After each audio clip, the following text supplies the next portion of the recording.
What if I told you that getting a 45,000 euro scholarship is not just about good grades? What if the secret was knowing exactly what to focus on and when?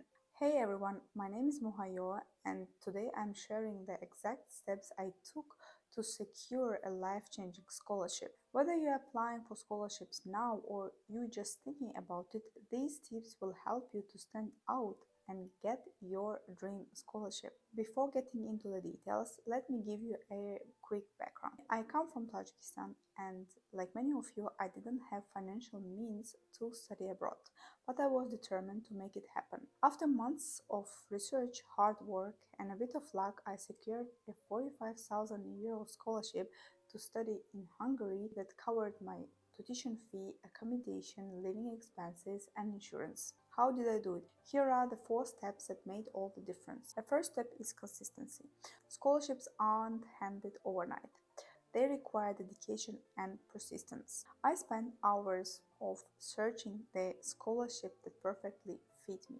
I made the list of the scholarships that I want to apply for, and for each scholarship I made a list of the documents that I have to provide. I was working a lot on my applications to make it stand out. Also, I was trying to find people who had the scholarship before. I was asking them for advice. I have also got many rejections. You have to make your immune system ready for the rejections, because if you get the first rejection, and most probably you will get it, and you give up, then you have to forget about scholarships. Can you imagine how many other people just like you from developing countries are trying to get the same scholarships? And if you get the rejection, just accept it and understand what were your mistakes and try to improve it for the next scholarship. Of course, I didn't get the scholarship the first year. It took me almost 3 years to get the scholarship, and I will talk later about what I was doing at the same time when I was applying for the scholarships. But please remember that you have to be consistent, you have to be persistent and not give up after the first rejection. And if you would do so, just remember that you leave the opportunities on the table. The second step is about knowing what you want. You can't apply for the whole scholarship in this world. You can't physically do it. You don't have enough time for that. You don't have enough effort and energy. Therefore, you have to understand for yourself what exactly do you want. You have to understand which major, which university, which countries. For me, I was 100% sure that I want to study in Europe. Therefore, I was focusing mainly in Europe and sometimes in Turkey, because I like the Turkish culture and Turkish food, and I was not against getting a scholarship and studying there. And I was sure that I want to continue my studies in economics, and I was 100% sure that I want to do research on my country. Therefore, I was writing my research proposal specifically on my country. That's why I made sure that my application reflects these things and make it clear what I really want. And it's also very important for the committee to know that you're not just going for the scholarship because you want to move from your country and move to Europe, United States, or any other more developed countries, but you want to get the scholarship because it will help you to achieve your future goals. You have to be very, very precise about that. I was trying to connect my previous experience working as an executive assistant, working as a translator, teaching at university, with the future goals I have. I want to become a researcher and I want to stay in academia and teach and research in the future. When you know what you want and where to focus, you will not waste a lot of time applying to scholarships that you are not a good fit even.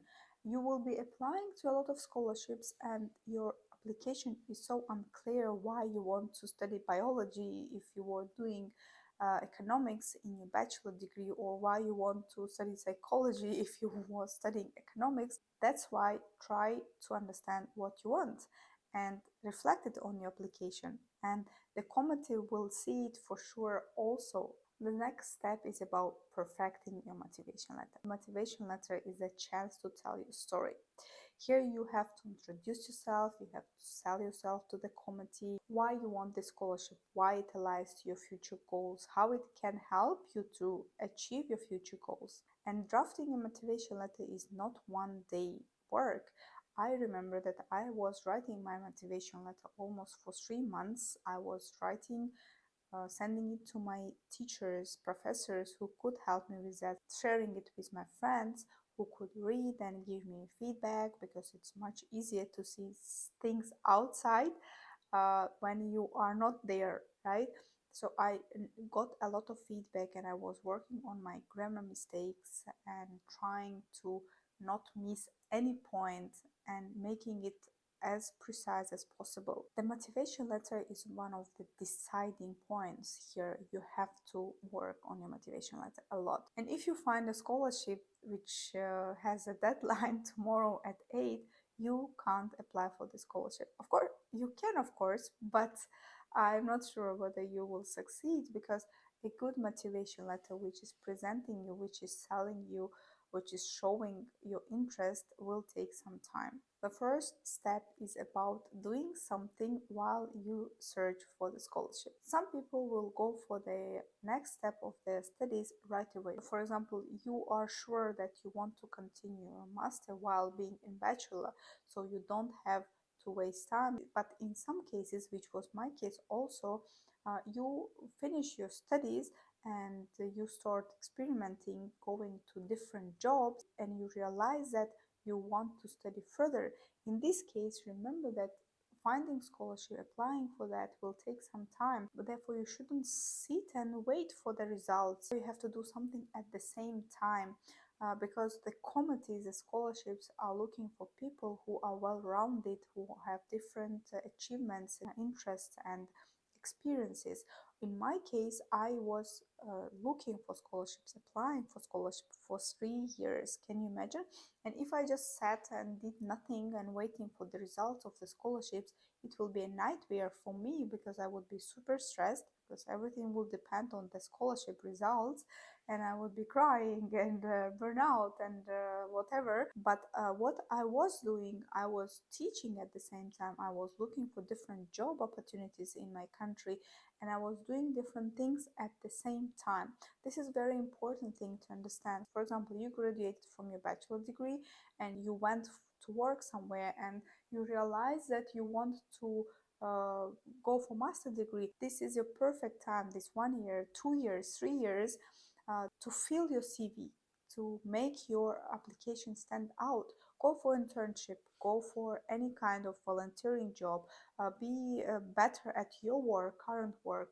And if you are going for PhD, try to publish something before you start applying for PhD. In most cases, your application will stand out when you have publication for scholarships. This will not only help you to fill your CV if your CV is not looking very attractive, but also give you stories, experiences, and skills to share when you go for the interview for the scholarships. Even if it is not directly connected to your field, it will show your commitment and it will show your interest in different topics and fields, which is very good for the future scholarship holder. So just don't wait and go out and do something. If this video was useful for you, then you will like this video of mine where I talk about concrete steps you have to take to get a scholarship at a university abroad.